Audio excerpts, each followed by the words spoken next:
Welcome to BC study circle. పోటీ పరీక్షల సన్నద్ధతలో మరికొన్ని ముఖ్యమైన కాన్సెప్ట్లు మనం చూస్తున్నాం. Empathy for self, adaptability quotient, resource management.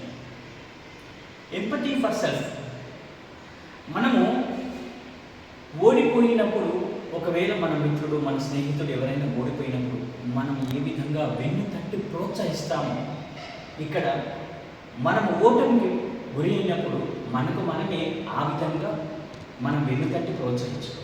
అంటే ఒక ఓటమి ఎదురైంది, ఒక పరీక్షలో ఫెయిల్ అయ్యాం, ఒక ఉద్యోగం రాలేదు, ఏది జరిగినా ఏ విధంగా మన స్నేహితుడికి మనం వెన్ను తట్టి ప్రోత్సహిస్తాము, ఆ విధంగా మనకు మనము ప్రోత్సాహాన్ని నింపుకోవాలన్నమాట. ఈ ప్రపంచంలో బెస్ట్ సైకాలజిస్ట్ ఎవరంటే ఎవరికి వాళ్ళు.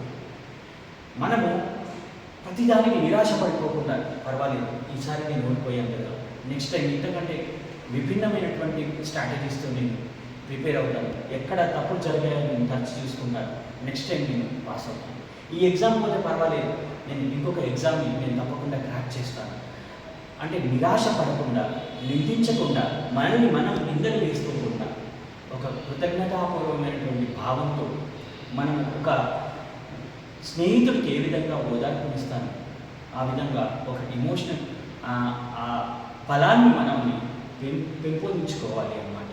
అది ఎంపతి ఫర్ సెల్ఫ్ అన్నమాట. మనకు మనమే ధైర్యాన్ని చెప్పుకోవడం అన్నమాట. అడాప్టబిలిటీ కోషెంట్, మనం ఎమోషనల్ కోషెంట్ విన్నాం, కానీ అడాప్టబిలిటీ కోషెంట్ అంటే ఏంటి? పోటీ పరీక్షల ప్రిపరేషన్ అనేటటువంటిది సహజంగా షార్ట్ టర్మ్ ప్రిపరేషన్ కాదు, లాంగ్ టర్మ్ ప్రిపరేషన్.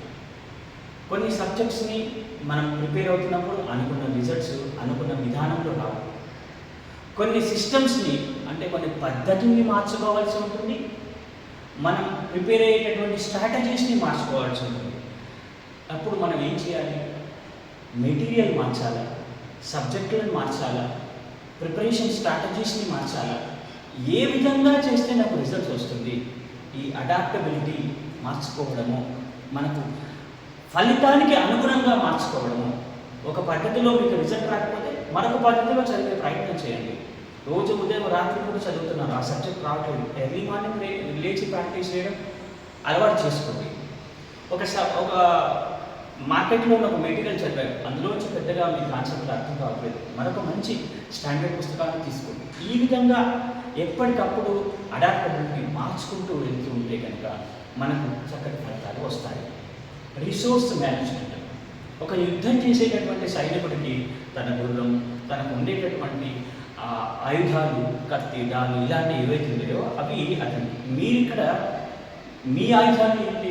ఒక మంచి మెటీరియల్, చక్కటి కోచింగ్ సెంటర్ కావచ్చు, చక్కటి ఫ్యాకల్టీ కావచ్చు, మీకు తోడేటటువంటి స్నేహితులు కావచ్చు, మీ ఫ్యామిలీ మెంబర్స్ కావచ్చు, ఇవి మీ రిసోర్సెస్ అన్నమాట. ఈ రిసోర్సెస్ని ఆప్టిమంగా యూటిలైజ్ చేసుకోవాలి.